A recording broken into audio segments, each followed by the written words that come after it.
संसार में चारों प्रकार के प्राणी होते हैं, उन पर हमारा ऐसा भाव बना रहे, हमें भेद विज्ञान की उपलब्धि हो जाए और हमारे अंदर हर परिस्थिति में क्षमता भाव बन जाए। और आगे बढ़ते हैं तो अब आगे वाले श्लोक में क्या कहने वाले हैं, सबसे पहले अपन उच्चारण करेंगे, फिर उस भाव को आपके समक्ष रखेंगे।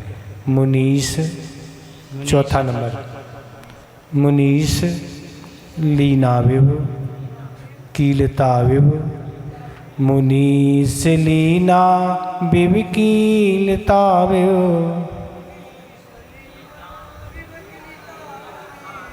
मुनीश लीना विव कीलताविव, स्थिरौ स्थिरौ निखाता और निशाता दोनों पाठ, निशाता भी पाठ है, ठीक है, जो भी हो दोनों पाठ ठीक है। निखाता विव बिम्मिता बिम्मिता विव, स्थिरौ निखाता विव बिम्मिता विव,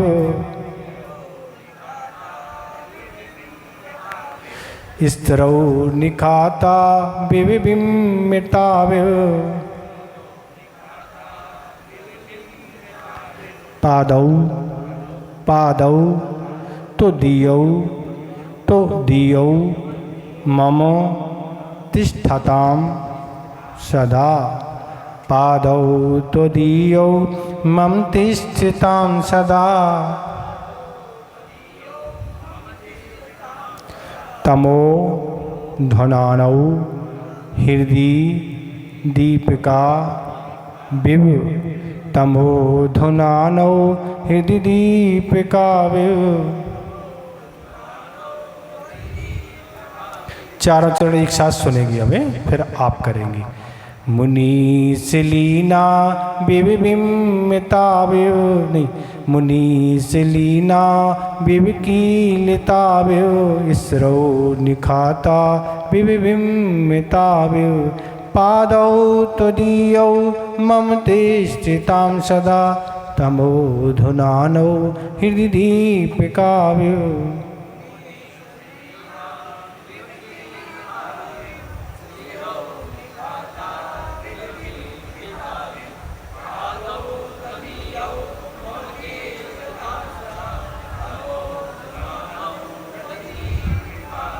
ठीक हो रहा उच्चारण?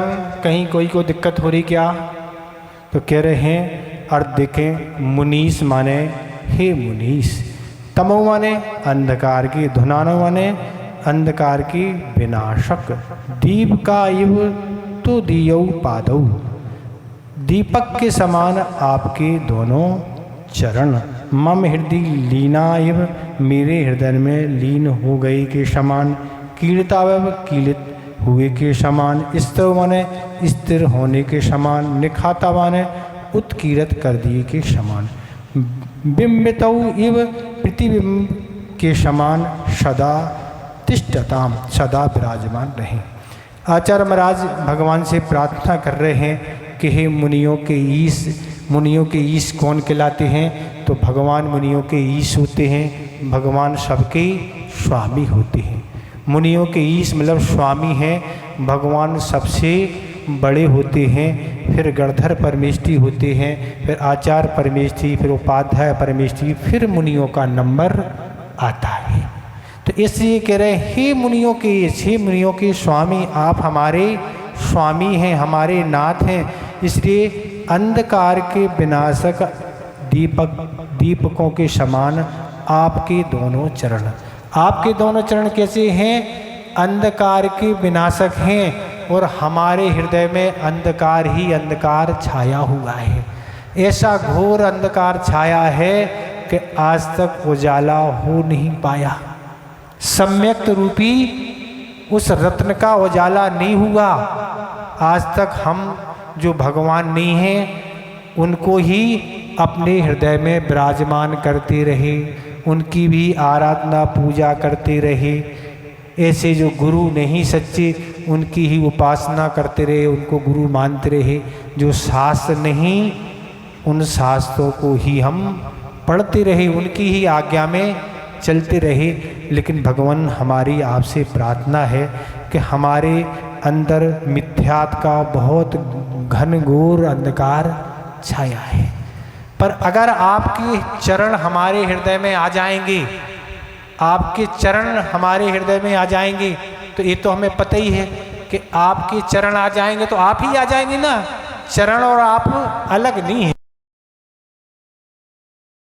हम तो छोटी सी चीज मांग रहे हैं और ये तो आप समझते हैं, तो इसलिए आपकी चरण आ जाएं, अर्थात आप हमारे हृदय में विराजमान हो जाएं, फिर तो प्रकाश की कोई कमी नहीं। हमारे अंदर उस सम्यक का उजाला ही उजाला हो जाएगा और तो फिर हमारा बेड़ा पार हो जाएगा। तो ये प्रार्थना आचार्य महाराज कह रहे हैं कि इस तरह ही अंधकार, आपके अंधकार के विनाशक के समान दोनों चरण कैसे हो जाएं। मम हृदय लीनाय, मैंने मेरे हृदय में लीन हो गए के समान। हम तो ऐसा समझे कि हमारे हृदय में आपके दोनों चरण कैसे हो गए हैं, लीन होने के समान। जिस तरह दूध में पानी एक मेघ हो जाता है, दूध में आप बूरा डालो वो भी एक मेघ हो जाता है, इस तरह से इसी तरह आपका हृदय मेरे चरणों में लीन हो गया। हम तो ऐसी अनुभूति कर रहे हैं कि हमारे शरीर में और आपके चरणों में अब कोई अंतर नहीं, हमारे ही शरीर का वह हिस्सा आपका चरण बन चुका है। हम तो ऐसी अनुभूति कर रहे हैं। कीलता एव, वो कीलित होने के समान, कीलित अर्थात जैसे किसी भी कील को अगर दीवार आदि में ठोक दिया जाए तो वह कील स्थिर हो जाती है, कहीं वह जाती नहीं। इस तरह हमने कील की तरह ठोक के आपको अपने हृदय में जड़ लिया है, इस तरह से स्थिर कर दिया। और इस तरह माने स्थिर होने के समान हमने आपको निश्चल कर लिया है, अचल कर लिया है। अब आप आगे हमारे हृदय से बढ़ नहीं सकते।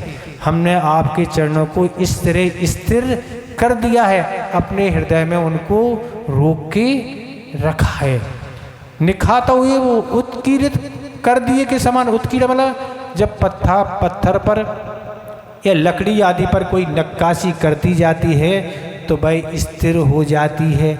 इसी तरह आप भी निखाता उत्कीर्त हमारे हृदय में आप हमने उत्कीर्त मतलब उनको ऐसा नक्काशी के समान बना दिया है। आपके चरणों को बिंबितऊ इव और प्रतिबिंब के समान, जैसे किसी भी व्यक्ति की छाया पड़ती है ऐसे ही हमारे हृदय में आपके चरण छाया के रूप में पड़ रहे हैं, प्रतिबिंब छाया आ रही है। सदा तिष्ठताम, ऐसे सदा विराजमान रहें। आप तो हमेशा हमेशा के लिए हमारे हृदय में विराजमान हो जाएं, कभी हटे नहीं। ऐसी आचार्य महाराज भगवान से प्रार्थना कर रहे हैं कि इस तरह से इन प्रकार से हो जाए। जिस तरह से समाधि भक्ति में आचार्य पूज्यपाद महाराज ने एक श्लोक लिखा है, तो पादौ मम हृदय तब पदद्वये लीनम तिष्ठतु जिनेन तावत यावत निर्माण सब प्राप्ति। हे जिनेन, यावत जब तक हमें मोक्ष की प्राप्ति ना हो जाए तब तक आपके चरण युगल मेरे हृदय में और मेरा हृदय आपके चरणों में कैसा स्थिर हो जाए। ऐसी प्रार्थना की जाती है। संसारी प्राणी अनेक प्रकार की प्रार्थना करता है, अनेक प्रकार की मांगे करता है, पर इस तरह की मांग अगर की जाती है तो वह कभी ना कभी तो पूर्णता को प्राप्त होती है। ये सब भक्ति का एक रूप है और भक्ति करने से ऐसे पूर्व में किए हुए कर्म कटते चले जाते हैं, अच्छी क्वालिटी का पुण्य संचय होता चला जाता है। तो इसी तरह से संसार से पार होते हैं जीव। संसार से पार होने के यही तरीके हैं, जिसमें जो क्षमताएं हैं उस क्षमता का उपयोग करना चाहिए। भक्ति का है तो भक्ति करें, जो भी है। तो इस तरह इस श्लोक का यही पूर्णता भाव है कि आपके बस चरण किसी भी तरह हमारे हृदय में ठहर जाएं तो हम इस संसार से पार हो जाएंगे। इस तरह यह आपका श्लोक हो गया। इसमें कुछ आपको पूछना तो आप पूछ सकते हैं। आगे देखें 5वां नंबर। एक इंद्रियाद्या यदि देव देही नाह विसर्ग है। एक इंद्रियाद्या यदि देव देहिना प्रमादतः विसर्ग प्रमादतः संचरता यतस्तता ई की जगह कहीं या की जगह ई भी है, दोनों पाठ हैं। इतिस्तता भी हो सकता है, दोनों जो भी हो। प्रमादिता संचरता यतस्तता छता विभिन्ना मिलिताः निपीटिताश छता विभिन्ना मिलिता निपीडितास छता विभिन्ना मिलता निपीडितास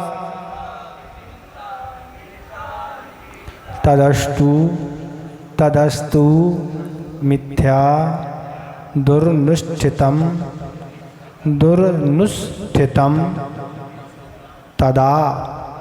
तदस्तु मिथ्या दुर्नुष्ठितम तदस्तु मिथ्या दुर्नुष्ठितम तदा। चारों चरण एक साथ देखें। एक इंद्रियाद्या यदि देव देहिना प्रमादता संचरता यतस्तता छता विभिन्ना मिलिता निपीडिता तदस्तु मिथ्या दुर्नुष्ठितम तदा।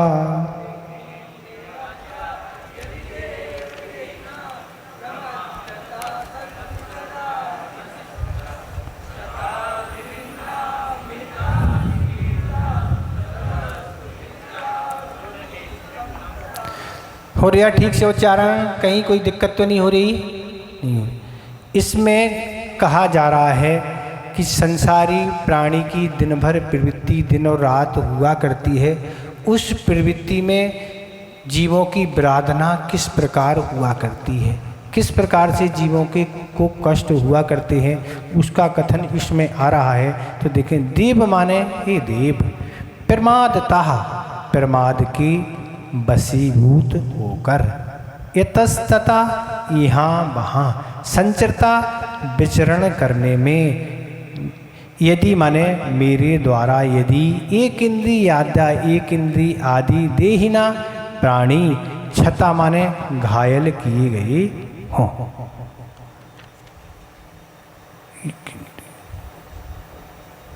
घायल किए गए तो कह रहे मिली विभिन्ना और छिन्न भिन्न कर दिए हों अंग आदि, और क्या कह रहे मिलिता परस्पर में मिला दिए हों, निपीटिता पेल दिए गए हों, तदा तत् दुर्निष्ठितम मिथ्यास्तु, तो वह मेरा दुराचरण क्या हो, निष्फल हो। तो इसमें कह रहे हे भगवान, प्रमाद के वशीभूत होकर, प्रमाद किसे कहते हैं? अच्छे कार्यों में आदर का ना होना, इसको आचार्य पूज्यपाद महाराज ने प्रमाद कहा। जहाँ सावधानी नहीं है, सावधानी नहीं रखी जा रही है, कहीं भी देखना और कहीं चलना, तो इस तरह जीवों के बचाव का भाव नहीं होना, इसको बोलते हैं प्रमाद। तो कह रहे प्रमाद के वशीभूत होकर यहाँ वहाँ, तो यहाँ वहाँ क्या, तो संसारी प्राणी का यहाँ वहाँ जाना तो होते ही है, दिन में भी चलता है और रात में भी चलता है, और आज तो सफ़र सारे रात में ही होते हैं। तो आदमी तो व्यक्ति सो जाता है, पर जीवनों की विराधना निरंतर बनी रहती है। तो इस तरह धन का लोभ ज़्यादा है, दिन में व्यापार करना है और रात में माल खरीदने जाना है, और दिन में दुकान करना है, रात में चल के घूमने जाना है। तो इस तरह की अनेक प्रकार की प्रवृत्तियां होती हैं। धन के लोभ के कारण, विषयों के कारण स्वयं जाना, दूसरे को भेजना, इस तरह से बहुत सारे यहाँ वहाँ जाना होते हैं। तो इस तरह से स्वयं अपनी वाहन करके जाना ज़्यादा अपराध है। और अगर जो वाहन चल रहे हैं उनके उपयोग करते जाते हैं तो उसमें उतनी हिंसा नहीं होती है। पर आज तो आदमी कष्टों को सहन नहीं करते, इसलिए स्वयं ही अपने विमानों से चलते हैं। क्यों? विमान से जल्दी पहुंच जाते हैं अपने समय से। तो अपना वाहन पूरा अपने पाप के लिए कारण होता है। तो इस तरह से कह रहे एक इंद्रियाद्या। तो एक इंद्रियादि से पांचों स्थावर जीव होते हैं। पृथ्वी कायक, तो पृथ्वी आयक मिट्टी है, रेत है, पत्थर है, चूना, सीमेंट, ईंट खोदना, कूटना, पीसना और रोड का निर्माण करना, बिल्डिंगों को बनाना, ट्रांसपोर्ट का काम है। ये सारे क्या हैं? इससे वाहन आदि चलते हैं। तो इससे पृथ्वी कायक की हिंसा, रूट तो रात दिन ही चलते हैं। इस तरह से बिल्डिंग आदि, इसमें तत्संबंधी पृथ्वी कायक की विराधना होती है। जैसा व्यापार वैसी विराधनाएं। तो इस तरह से बड़े बड़े खदानों का उपयोग किया जाता है। खदान का काम बम ब्लास्टिंग आदि की जाती है। और भी क्या क्या होता है वो तो करने वाले समझे, और करने वालों को समझना है तो ज़्यादा अच्छा है, जिससे वो समझे कि कहाँ विराधना हो रही है। तो इस तरह के व्यापार तो जैनों को करने के योग्य नहीं बताए हैं। जैनों के व्यापार वही हैं जिसमें अधिक से अधिक अहिंसा का पालन हो और अपने जीवन का निर्वाह हो। ऐसे व्यापारों का कथन आचार्यों ने नहीं किया है जिनमें कोई पता ही नहीं क्या है, रात दिन फैक्ट्रियां चल रही हैं जिसमें कोई शोधन की कोई गुंजाइश ही नहीं है। तो इस तरह के व्यापार और भी बहुत सारे व्यापार हो सकते हैं। तो ऐसे व्यापारों को मना किया। और जल कायक, तो जल कायक की विराधना होती है। हेडपम्प, जेट पम्प, इसमें क्या है, इनका पानी का, हवा का प्रेशर इतना ज़्यादा रहता है कि हवा जाते ही सारे जीवों का मरण हो जाता है। अब आप चाहे छन्ना लगाओ और चाहे छन्नी लगाओ, क्या है, अब तो जीवों का कलेवर उसमें आना है। जीवों का जीवन तो समाप्त हो चुका। हेडपम्प हो चाहे जेट पम्प हो चाहे कुछ भी हो, इतना प्रेशर उसका रहता है तब पानी आता है। इसी तरह बांध का भी पानी आता है। तो इस तरह से जल कायक जीवों के वॉशिंग मशीन है, कूलर है, लेटरिन है, फव्वारे हैं, स्विमिंग पूल है, नदी तालाब आदि नहरों में तरह तरह से ऐसे जल कायों की विराधना होती है। फैक्ट्रियों में एसिड डाला जाता है तो भी जीवों की विराधना होती है। और कुएं में तो ऐसे ही ऊपर से डालते ही है ना। अब वो सिस्टम तो ख़त्म हो गया ना कड़े वाले, अब तो जैसे ऐसे ही फेंक देते ऊपर से। ऐसे ही आपको अगर 3-4 मंजिल की फ्लोर से आपको अगर फेंका जाए तो क्या होगा? बचेंगे क्या आप? नहीं बचेंगे। पर वो भी जीव क्या होंगे, वो तो और सूक्ष्म हैं, उनकी तो विराधना होती है। इसलिए आगम का जो विधान है जलगालन विधि का, उस विधि से आप जलगालन करेंगे तो आपकी इन जीवों से, विराधना से आप बच पाएंगे। तो जल कायक की विराधना हुई हो। अग्नि कायक, अग्नि बाई चूल्हा है, हीटर है, बल्ब है, कूलर आदि, ये सारे पंखे, जितनी भी लाइट संबंधी वस्तुएं हैं, टीवी हो चाहे मोबाइल हो चाहे कुछ भी हो, इस तरह से लाइट के जो तत्संबंधी उपकरण हैं उनमें अग्नि कायक जीवों की विराधना हुआ करती है। और वायु कायक, तो वायु कायक एसी, कूलर, पंखे, तकिया है और भी तरह तरह के हैं, इनसे वायु कायक जीवों की विराधना होती रहती है। और वनस्पति कायक, वनस्पति कायों की विराधना, कटिंग करते समय गार्डन लगाते हैं, उनकी कटिंग करते हैं, घास पर चलना, उसको तोड़ना, कुचलना, पत्थर मारना, आग लगाना। तो पांचों स्थावर में केवल वनस्पति कायक में अनंतानंत जीव हुआ करते हैं। 4 में तो असंख्यात होते हैं, पर कितने हरि में अनंतानंत जीव हुआ करते हैं, उसमें सबसे ज़्यादा विराधना होती है। इसलिए हरि पर चलने के लिए, हरि को अपनी सीमित मात्रा में उपयोग करने के लिए कहा जाता है। ये आता 5 स्थावर है महाराज, तो इसी पे क्यों जोर दिया जाता है? इसीलिए जोर दिया जाता है कि 5 स्थावर में हरि में वनस्पति कायक में सबसे ज़्यादा जीवों की विराधना हुआ करती है। इसलिए कुछ लोग पर्व में नहीं लेते, अष्टांग का भी नहीं लेते। और भी मर्यादा सीमा बनाना चाहिए कि हम अपने पूरे जीवन में कितनी हरि का उपयोग करेंगे। एक गिनती तो बनाना 20, 25, 50, 100, और फिर एक दिन की मर्यादा बना लें कि एक दिन में हम इससे ज़्यादा हरि का उपयोग नहीं करेंगे। कितनी खा पाएंगे ना आप, ज़्यादा ज़्यादा कितनी 10, 20, 25, 50 खा लेंगे, पर 10 लाख होती है उसकी विराधना का दोष लगता है। ऐसी मर्यादा सीमा बना सकते हैं तो इस अपराध से बच सकते हैं। तो ये स्थावर काय हो गए। फिर 2 इंद्रिय है, 2 इंद्रिय में शंख है, लट है, कौड़ी, जोंक, ये 2 इंद्रिय कहलाती हैं। लट गेहूँ, चने, चावल आदि में पड़ जाते हैं, उसमें किसी दवाई को डालते हैं तो उनकी विराधना होती है। तो इस तरह से इसका अहिंसा व्रत पालन के लिए सबसे अच्छा उपाय है जीव नहीं पड़ने के पहले उसकी इस तरह की सुरक्षा करें ताकि उसमें जीव ही उत्पन्न ना हो, तो उस विराधना से आप बच जाएंगे। पहले कुछ लोग ये नीम की पत्ती डाल देते हैं गेहूं आदि में, पहले ही, और भी ऐसी चीज़ें डाल देते हैं जिससे जीवों की उत्पत्ति नहीं होती है और तत्संबंधी उस पाप से बच जाते हैं। त्रिंद्री, चींटी, खटमल, बिच्छू, जो दीप और दीपक आदि, ये क्या है, ये चौरिंद्री, 3 इंद्री कहलाती है। इनकी भी विराधना कहाँ कैसी रूप में होती है, उनकी विराधना से बचना चाहिए। चौरिंद्री मच्छर, मक्खी, पतंगा, मधुमक्खी, कीड़ा, भौरा, मकड़ी। यहाँ बागड़ में तो कुछ भी हो ये तो मकोड़े ही बोलते हैं। क्या बोलते हैं? चाहे चीटा हो, चाहे चींटी हो, और चाहे कुछ भी हो, वो तो कहते हैं मकोड़ा है। इसमें वही इनको भेद ही नहीं है कि 1, 2 इंद्रिय है कि 3 इंद्रिय है कि 4 इंद्रिय है कि 5 इंद्रिय है। तो इस तरह से जो भी हो, तो इस तरह से मच्छर आदि जो भी होते हैं तो उसका अगर आपको बचाव करना है तो इस हिसाब से बचाव करें, ऐसी चीज़ों का उपयोग करें जिससे उसकी हिंसा ना हो।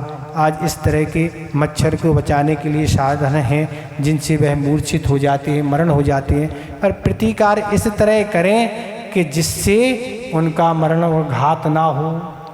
ऐसी तरह तरह की ऐसी वस्तुओं का उपयोग करें। जैसे ऑल आउट होती है, ऑल आउट से तो आउट हो जाते हैं, ऐसे आप लगाते हैं पूरे में बिछ जाती है। इस तरह से अगरबत्तियाँ भी कुछ आने लगी हैं। ऐसी पद्धति से आप मच्छरदानी लगाएंगे तो उसमें किसी तरह की कोई विराधना नहीं होती है। आपकी भी सुरक्षा, उनकी भी सुरक्षा। तो कार्य ऐसा करें जिससे प्रतिकार भी हो जाए और अहिंसा धर्म का भी पालन हो जाए। और चौरिंद्री, तो चौधरी भी क्या है, ये होते मधुमक्खी, अग्नि के द्वारा उसकी जीवों की हिंसा की जाती है। कैसे होती है? जहाँ भी मधुमक्खी लगी रहती है पहले उसको अग्नि दिखाना पड़ती है, उससे तत्संबंधी जीव मरण को प्राप्त होते हैं, भागते हैं, तब जाके वह आती है। पर लोगों का क्या कहना है, शहद से ही दवाई ली जाती है। आयुर्वेदिक में मधुर शब्द का उपयोग किया है। जो भी दवाई है आप शुद्ध शक्कर या गुड़ से उसको अच्छी तरह ले सकते, आपको वही लाभ उसमें मिलेंगे। शहद से ही मिलते हैं, ये कोई बात नहीं, आपका धर्म भी रहेगा और आप हिंसा से बच जाएंगे और आपका उपचार भी हो जाएगा। इस तरह से उसी में वह शहद है, उसी में उसकी दीर्घ शंका है, उसी में लघु शंका है, उसी में झूठे थूक आदि सब कुछ उसमें मिला हुआ है और इस तरह से ग्रहण करते हैं। तो ये पंच इंद्रिय, गाय, भैंस, मनुष्य आदि सर्प जो कुछ है, इनको इस तरह से 1 इंद्रिय से 5 इंद्रिय जीवों को घायल कर दिया हो, मारा पीटा हो, उनको क्षति पहुंचाई हो, विभिन्न माने छिन्न भिन्न कर दिया हो, क्या है, अंग भंग कर दिए हो, उनको कुचल दिया हो, मसल दिया हो, पैर पड़ गया हो, अलग अलग कर दिए हो। तो इस तरह से विभिन्न शब्द के माध्यम से यही कहा है कि किसी भी तरह से इस तरह से जीवों को कष्ट दिया गया हो, मिलिता और परस्पर में मिला दिया हो, जीव अलग अलग कहीं जा रहे हैं उनको एक साथ कर दिया हो, और क्या कह रहे हैं, निपीड़िता पेल दिया हो। जिस तरह से गेहूं है, चना है, दाल आदि है, ये घुने हुए हैं और इनमें वह डाल दिए चक्की में, सारे घुन में जो जीव लगे थे वह सारे मरण को प्राप्त हो गए। इस तरह से हमने आपको कहा फैक्ट्रियों की तो यही स्थिति है। फैक्ट्री में क्या होता है, क्या साजा और क्या गुनाह। वो तो सब कुछ विराधना के लिए कारण होते हैं। एक जगह गन्ने की फैक्ट्री देखने गए थे, तो वहाँ क्या सिस्टम था कि ट्राली में गन्ना आता था और पूरी ट्राली का गट्ठा उठा के सीधा मशीन में सीधा डाल दिया था। अब उसके अंदर पंचेंद्री हो चाहे चौरेंद्री चाहे कुछ भी हो, सारे उसी में मिक्स हो जाएंगे। इसलिए 2004 में आचार्य महाराज ने ही चिंतन हम लोग के समक्ष रखा था कि क्या शक्कर लेने योग्य है। क्यों? जिस फैक्ट्री में रात दिन कोई बिना शोधन के दी जा रही है, आप क्या ले सकते? तब आचार्य महाराज ने इस रखा, तो बहुत से लोगों ने तो त्याग कर दिया, और जो लोग लेते हैं आज, तो उसी कारण गुड़ और शक्कर अब शुद्ध बन के दिन में ही बन के जो आते हैं उनको ही ग्रहण करते हैं, जो दिन में ही बनते हैं। और इसमें ऐसी कोई वस्तु नहीं मिलाई जाती है जो वृत्ति की या लेने योग्य ना हो। उस शक्कर और गुड़ को ही उपयोग करते हैं, तो संबंधी उस संबंधी हिंसा दोष किसी तरह का नहीं लगता है। तो इस तरह से सोयाबीन है, सरसों तेल, मूंगफली आदि ऐसे तरह तरह के ऐसे जीवों की विराधना इन चीज़ों में हो जा करती है।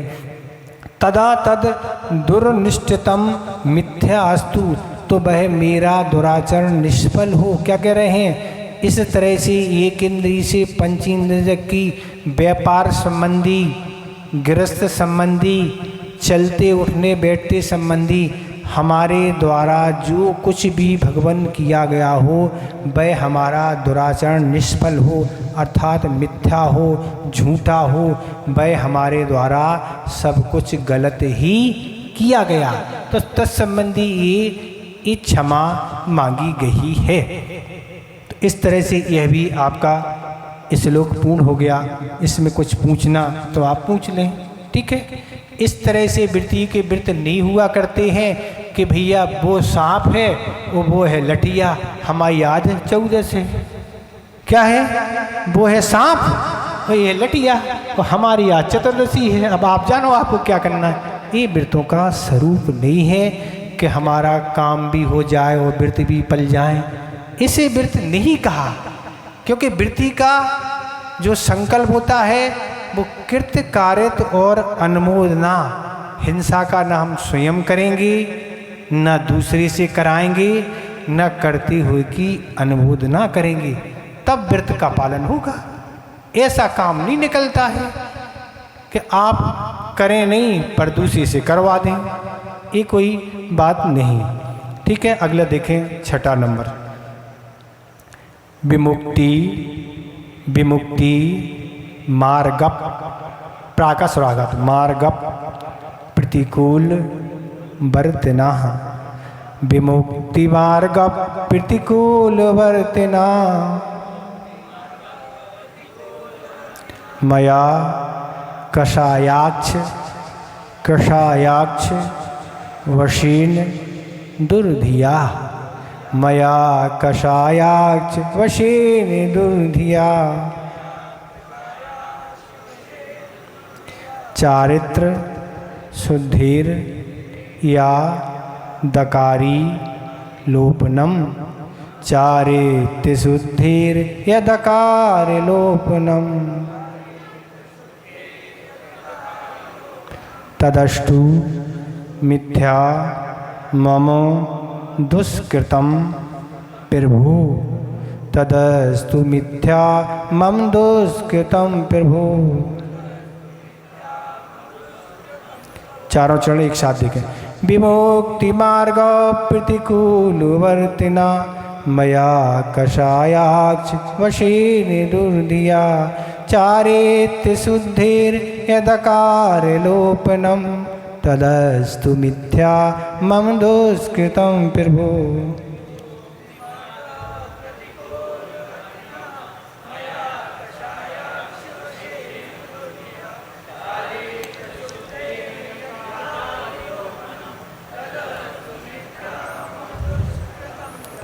ठीक हो रहा उच्चारण?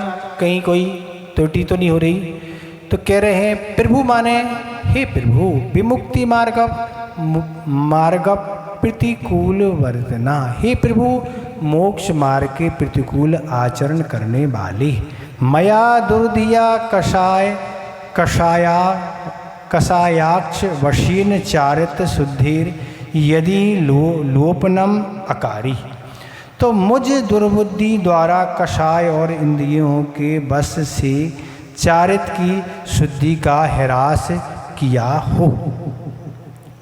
मम तत् दुष्कृतम मिथ्या अस्तु, मेरा वह दुराचरण क्या है, निष्फल हो।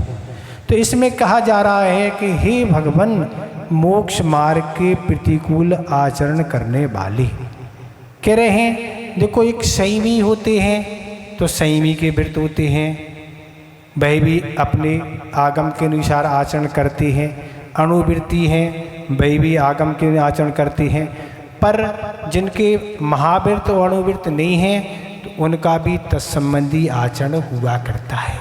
ऐसा नहीं कि हमारा कोई व्रत नहीं है महाराज, प्रतिमाएँ नहीं हैं, कुछ नहीं है तो हम तो जो चाहें सो करते चले जाएं, हम तो किसी बंधन से बंधे नहीं हैं, हमारे पर तो कोई लगाम नहीं है।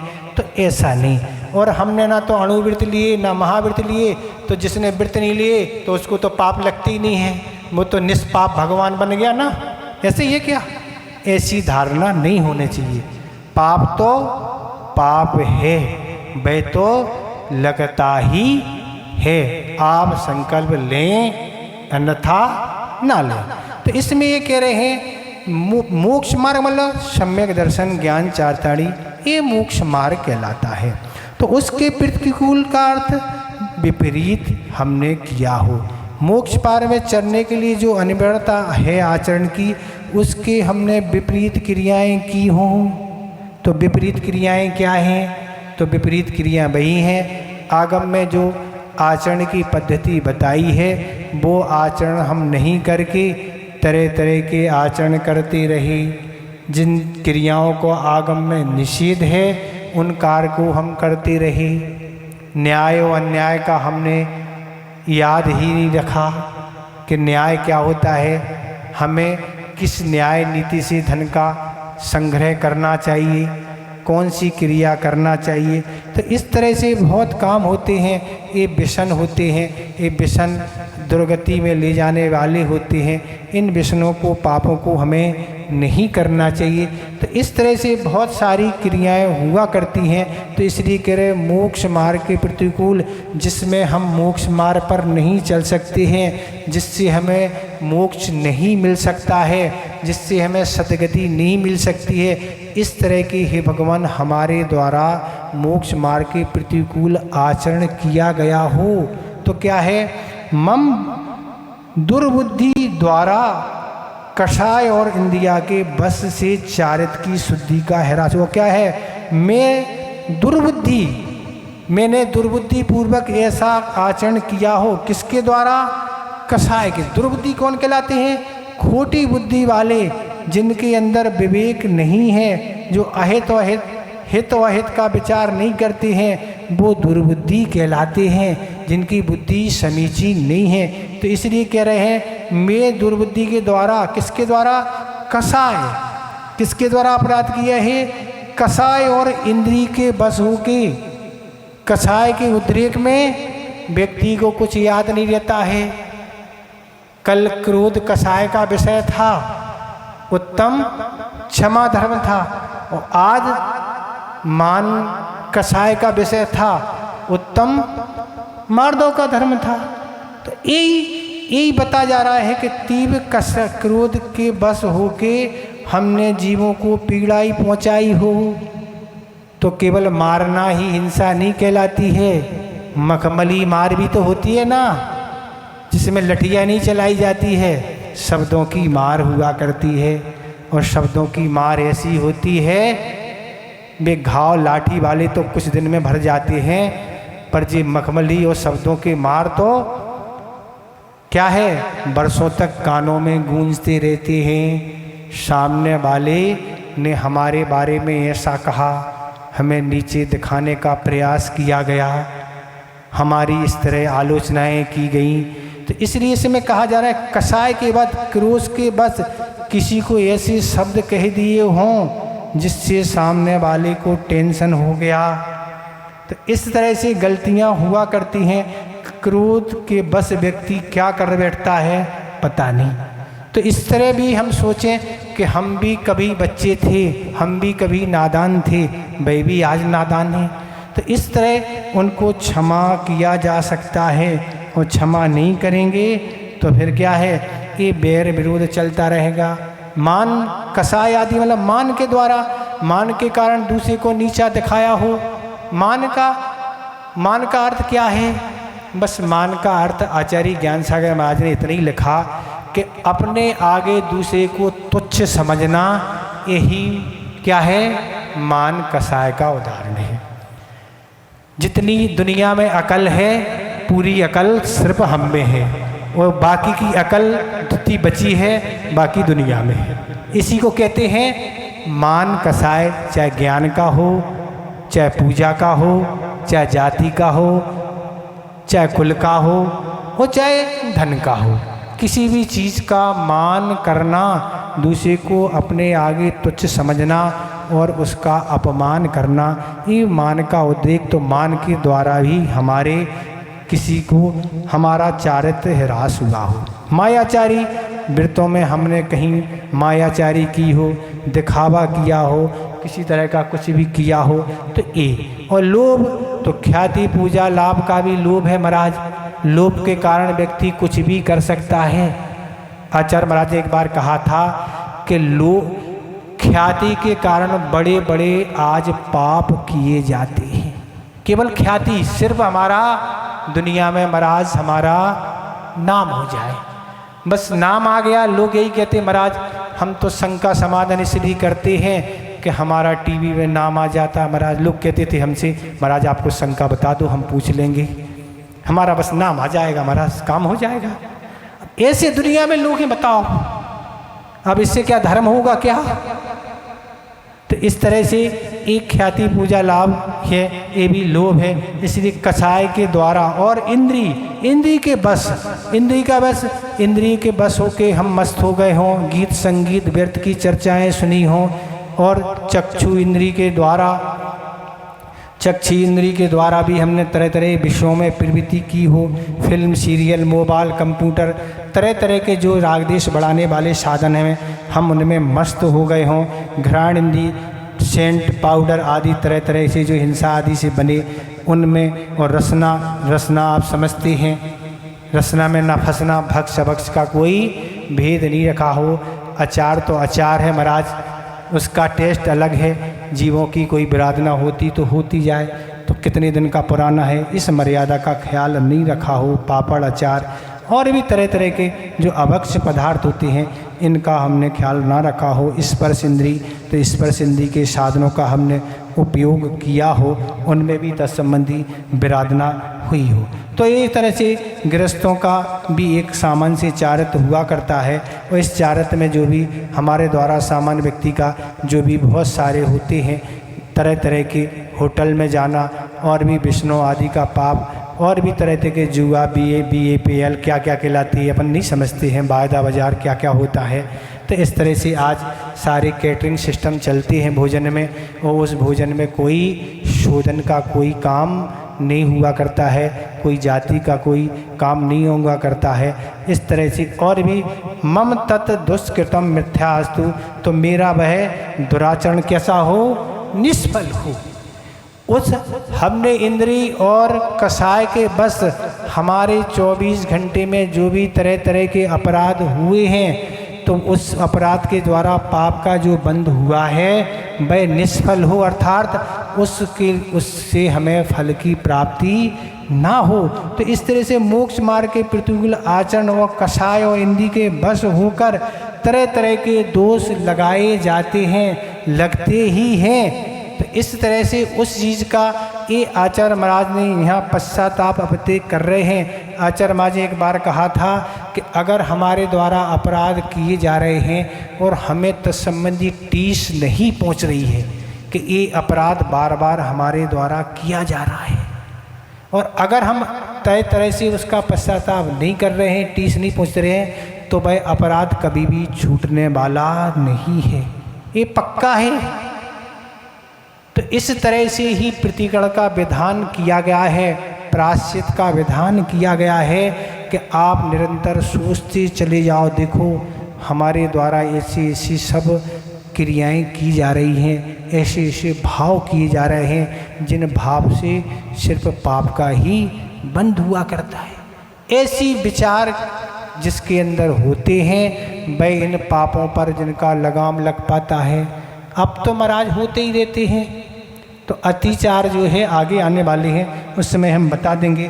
तो इस तरह से एक कसाय और इंद्रिय के बस मोक्ष मार्ग की जो भी हमारे द्वारा विपरीत क्रियाएं की हुई, विपरीत कार्य किए हों, बैठे बैठे चेष्टाएं होती रहती हैं, पता नहीं लगता है कौन कौन से पाप बंद होते हैं।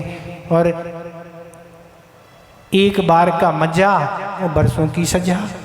राजा सेठ ने बस 1 मिनट में सर्प तो डाला ही था, कितना लगा, 1 मिनट तो लगा होगा, 33 सागर का काम हो गया। अब क्या करोगे आप, कोई सोर्स लगेगा क्या यहाँ? महाराज हम उनको एक बंडल देंगे, इनको इतने बंडल का कोई काम नहीं है। यहाँ तो जो किया है सो भोगने के लिए तैयार हो जाओ, चाहे चिल्लाओ और चाहे कुछ भी करो। आगे ये घड़ी क्या सही कर दी, इसको सही कर दी। तो इस तरह से ये काम हो गया, ठीक है। इसमें कुछ पूछना, कुछ और पूछना तो नहीं है? आवाज़ तो आ रही ना, रुई तो निकल गई नहीं कानों में, रुई तो नहीं लगा है ना आप लोग? हाँ। अगला देखें 7वें नंबर, विनिंदना लोचन गर हड़ई रहम। विनिंदना लोचन गर हड़ई रहम। विनिंदना लोचन गर हड़ई रहम। आवाज निकल नहीं रही है कि उपास में काम हो गया लग रहा ना। हाँ, मनो वचाह विसर्ग वचाह काय कषाय निर्मितम। मनो वचा काय कषाय निर्मितम। निहन्मी पापम भव दुख कारणम। निहन्मी पापम भव दुख कारणम।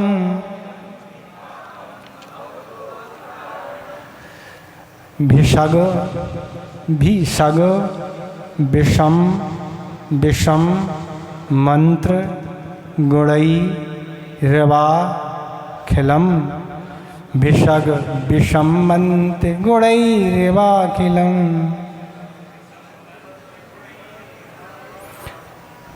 भिषग विषम मंत्र गुणई रवा खिलम।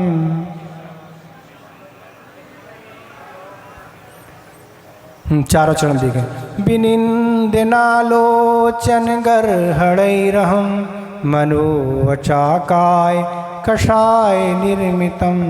निहिन्मि पापम भवदुःख कारणम। विषग विषमन्ति गुणैरेवाखिलम।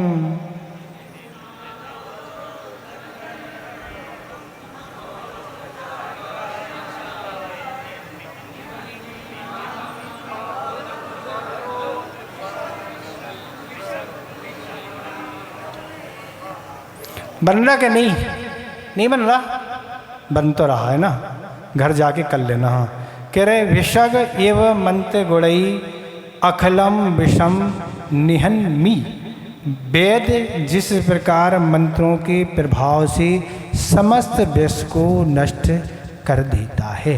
अहम विनिंदना लोचन गरहणई, उसी पर मैं भी निंदा आलोचना और गरहा के द्वारा।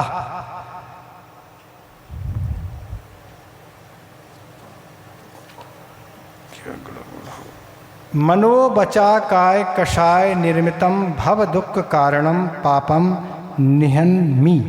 मन वचन काय और कषाय से उपार्जित सांसारिक दुख के कारणभूत पाप को नष्ट करता हूँ। तो कह रहे हैं कि वेद जिस प्रकार मंत्रों के प्रभाव से समस्त विष को नष्ट कर देता है। तो इस तरह से ये कह रहे हैं जैसे कोई भी रोगी हो और इस तरह की उसके अंदर वेद के अंदर विद्याएं होती हैं, ऐसे मंत्र और ऐसी औषधियाँ होती हैं कि अगर किसी को जहरीले कीड़े याली सर्प आदि ने डस लिया हो तो उन मंत्रों के या औषधि के माध्यम से क्या होता है, उस विष को समाप्त कर दिया जाता है।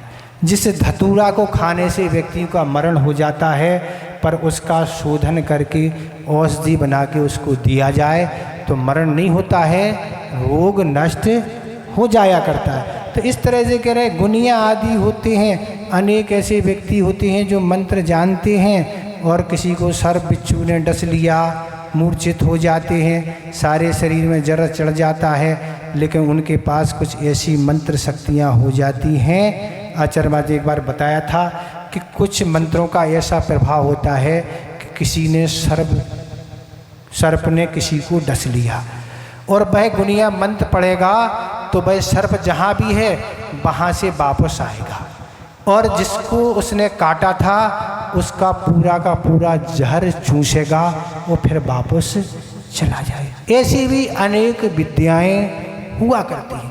पहले ऐसे ऐसे वैद्य होते थे कि आप मात्र लघु शंका उनको दिखा दो और वो इलाज कर देंगे।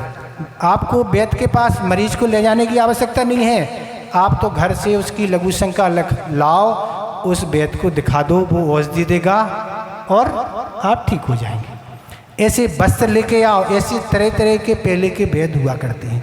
तो एक व्यक्ति बहुत चालाक था और वह उसने वैद्य की परीक्षण करना था कि वैद्य कितना होशियार है। तो वो अपनी गाय की लघु शंका लेके उस वैद्य के पास पहुंच गया। भैया ये हमारे घर में मरीज है और इसको बुखार बहुत दिन से चढ़ा हुआ है, ये उसकी लघु शंका है। वैद्य तो वैद्य बहुत पहुंचा हुआ था, वो कहता है इसको अच्छे से सानी बना के खिला देना तो ये ठीक हो जाएगा। बस तुम कितने होशियार हो ना, हम समझ गए गाय की है, मनुष्य की कैसी होती है वो भी हमें पता है। अच्छे से उसमें बाट आदि डाल के, खली आदि डाल के और गुड़ आदि मिला के अच्छे से खिलाओ, उसको कमजोरी है वह ठीक हो जाएगा, बस काम हो गया। तो ऐसे भी तरह तरह के दुनिया में लोग होते हैं परीक्षण करने वाले। तो कह रहे हैं अहम विनंदना लोचन घर हड़ई, उसी प्रकार में निंदा और आलोचना हो गरहा के द्वारा। तो निंदा क्या कहलाती है? निंदाएं तो दुनिया के लोग, दूसरे की निंदाएं तो लोग खूब करते हैं, महाराज माहिर हैं इसमें तो।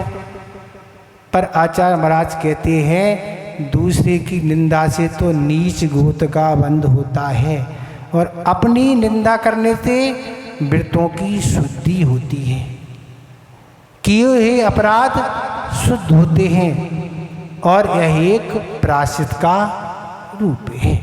तो इसलिए कह रहे हैं निंदा के द्वारा। निंदा क्या कहलाती है? आत्म साक्षी पूर्वक अर्थात स्वयं अपने द्वारा किए गए दोषों को प्रकट करना, उन संबंधी पश्चाताप करना, ये है निंदा। आत्म साक्षी पूर्वक जैसे ही अपराध हुआ कोई भी हमारे द्वारा, तुरंत तो ही हाथों हाथ अरे ये तो हमारे द्वारा अपराध हो गया, तुरंत पश्चाताप होना चाहिए तो कहलाएगा। अब कोई देखा तो है ही नहीं। तो आचार्य ज्ञान सागर महाराज जी कहा करते थे कि व्रत तुम्हारे हैं, कोई देखे या ना देखे उन व्रतों को निर्दोष विधि से तुम्हें पालन करना है, तब तुम्हारी असंख्यात गुणी निर्जरा होगी, तब सही पुण्य का संचय होगा। कोई के देखने के लिए व्रत लिए हैं क्या? यही तो छल है क्या? कल आ रहा है उत्तम, कौन सा दिन आ रहा है? आर्जव, उत्तम आर्जव का दिन आ रहा है। यही को उत्तम आर्जव क्या है? यही छल है कि कोई नहीं देख रहा है तो कुछ भी करते रहो महाराज।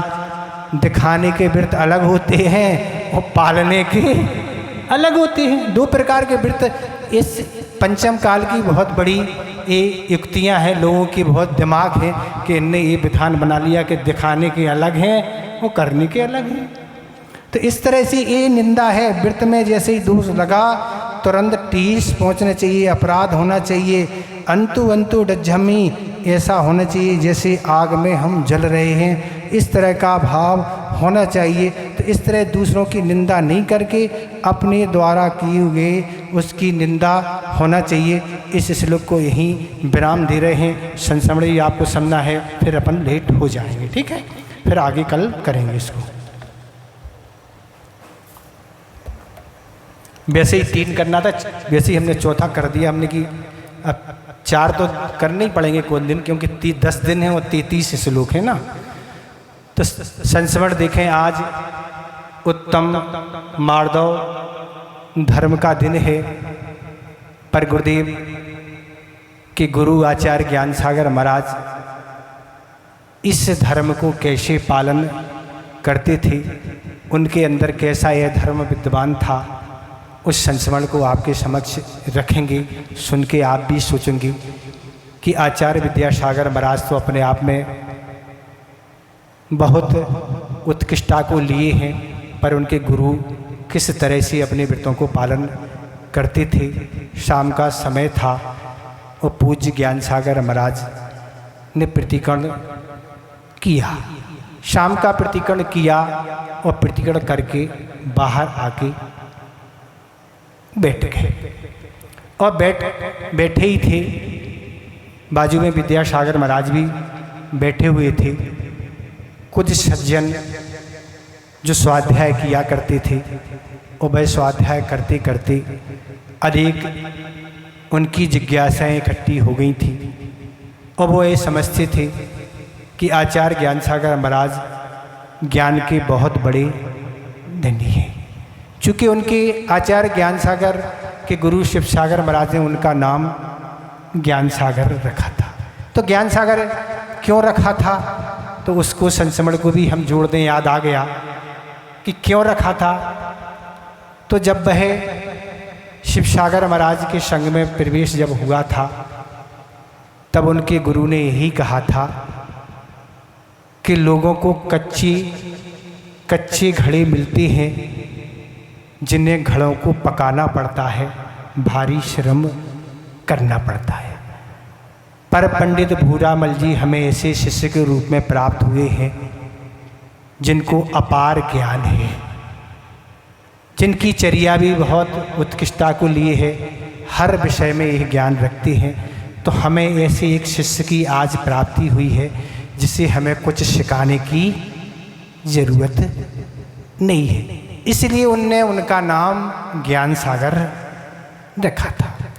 तो वह प्रतिकरण करके बैठे ही थे, तो कुछ सज्जन आए और वह उन्होंने अपनी शास्त्र संबंधी जो भी शंकाएं थी वह क्रम से ज्ञान सागर महाराज के समक्ष रखी। पूज्य ज्ञान सागर महाराज तो अपार ज्ञान के धनी थे, उनने चुटकियों में उन शंकाओं का समाधान ईजिली, बिल्कुल ऐसे ही, कुछ सोचने की कोई ना आगम चाहिए ना कुछ चाहिए, सब यहाँ सब फीड है पूरा, और सारी शंकाओं का समाधान कर दिया। और समाधान करने के बाद जो गृहस्थ आए हुए थे उन्होंने यही कहा, महाराज धन है, आपको तो अपार ज्ञान है और लगता है कि आपको दीक्षा के लिए तो बहुत वर्ष हो गए, आप तो वृद्ध हो चुके हैं, बहुत वर्ष के दीक्षित आप लगते हैं। तब ज्ञान सागर महाराज कुछ नहीं बोले, चुप रहे। फिर दोबारा फिर बात रखी, फिर भी कुछ नहीं बोले। चूँकि उनका नेचर था आचार्य ज्ञान सागर महाराज का, आचार्य महाराज ने बताया था कि उनकी 3 विशेषताएं थी। बहुत कम बोलती थी, बहुत कम, गर्दन हमेशा नीची ही रहती थी, गर्दन उठती नहीं थी कभी, आंखें हमेशा बंद ही रहती थी। ये 3 विशेषताएं थी उनको, बोलते बहुत कम। इस तरह से ये विशेषता थी, उनने उत्तर नहीं दिया। पर विद्यासागर महाराज को लग रहा था कि हम शायद उत्तर देंगे, तो ज्ञान सागर महाराज क्या उत्तर देंगे वो हम सुनने से वंचित रह जाएंगे, इसलिए विद्यासागर महाराज भी नहीं बोले।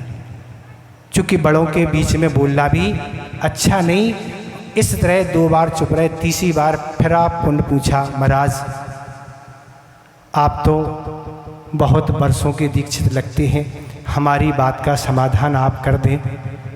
तब उन्होंने एक ही बात कही कि हम बहुत पुराने दीक्षित नहीं, मैं अभी अभी दीक्षित हुआ हूँ।